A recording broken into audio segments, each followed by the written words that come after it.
வணக்க மக்களே, welcome to the பென்ட்ரெ show. இன்னைக்கு ஷோல நம்ம பார்க்க போறது மனோரதங்கள் அப்படின்ற ஒரு மலையாள வெப் சீரிஸோட ரிவ்யூ.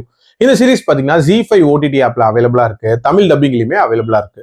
இந்த சீரிஸ் எம்டி அப்படின்னு சொல்லப்படுற எம்டி வாசுதேவன் நாயரோட கதைகளை மையமா வச்சு அமைக்கப்பட்ட கதை. மலையாள பிலிம் இண்டஸ்ட்ரியில இவரோட கான்ட்ரிபியூஷனை கொண்டாடுறதுக்காக எடுக்கப்பட்ட ஒரு வெப் சீரிஸ் அப்படின்னே சொல்லலாம். இன்ஃபேக்ட் எல்லா முன்னணி நடிகர்களும் இதுல நடிச்சிருக்காங்க. அண்ட் இதை தொகுத்து வழங்கினது யாரு அப்படின்னா நம்ம கமல் தான். இன்ஃபேக்ட் கமலோட கெரியர்லயே ஒரு முக்கியமான படம் அப்படின்னா அது கன்னியாகுமரி அப்படின்ற ஒரு மலையாள படம். அதுக்கு எம்டி தான் வந்து ரைட்டிங் பண்ணியிருப்பாரு. ஸோ அதை இவர் மென்ஷன் பண்ணி தான் இந்த சீரிஸையே ஸ்டார்ட் பண்றாரு.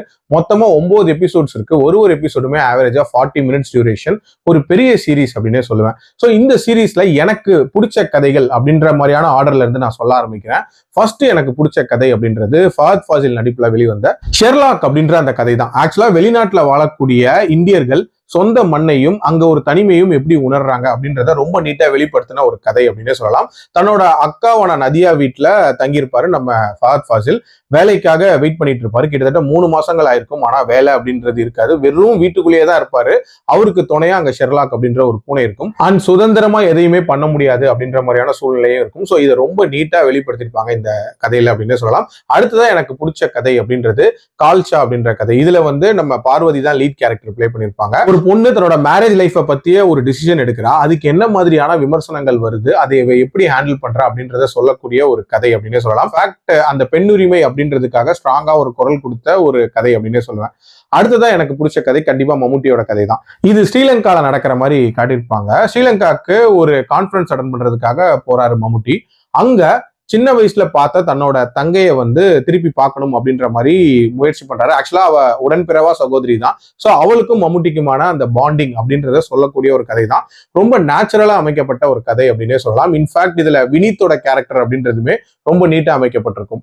அடுத்ததான் எனக்கு பிடிச்ச இன்னொரு கதை அப்படின்றது இந்திரன்ஸ் நடிச்ச கதை.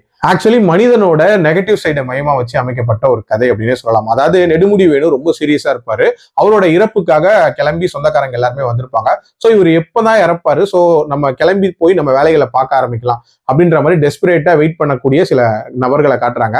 உண்மையிலேயே நெடுமுடி வேணுக்கு என்ன ஆகுது அண்ட் என்ன விஷயத்த அவர் ரியலைஸ் பண்றாரு அப்படின்றத ரொம்ப நீட்டா சொன்ன ஒரு கதை அப்படின்னே சொல்லுவேன். இதுல இந்திரன்ஸோட பெர்ஃபார்மன்ஸ் அப்படின்றது சூப்பராகவே இருந்துச்சு. அடுத்ததான் மோகன்லால் நடிப்புல வெளிவந்த அந்த கதையை நான் சொல்லுவேன். ஆக்சுவலா இந்த கதையை பொறுத்த வரைக்கும் ஒரு விதமான பிளாக் அண்ட் ஒயிட்ல அமைஞ்ச ஒரு காதல் கதை தான். துர்காக்கும் மோகன்லாலுக்கும் ஒரு விதமான சூப்பரான காதல் அப்படின்ற மாதிரி காட்டியிருப்பாங்க. அந்த காதல் போர்ஷன்ஸ் வரைக்குமே எனக்கு நல்லாவே ஒர்க் அவுட் ஆச்சு.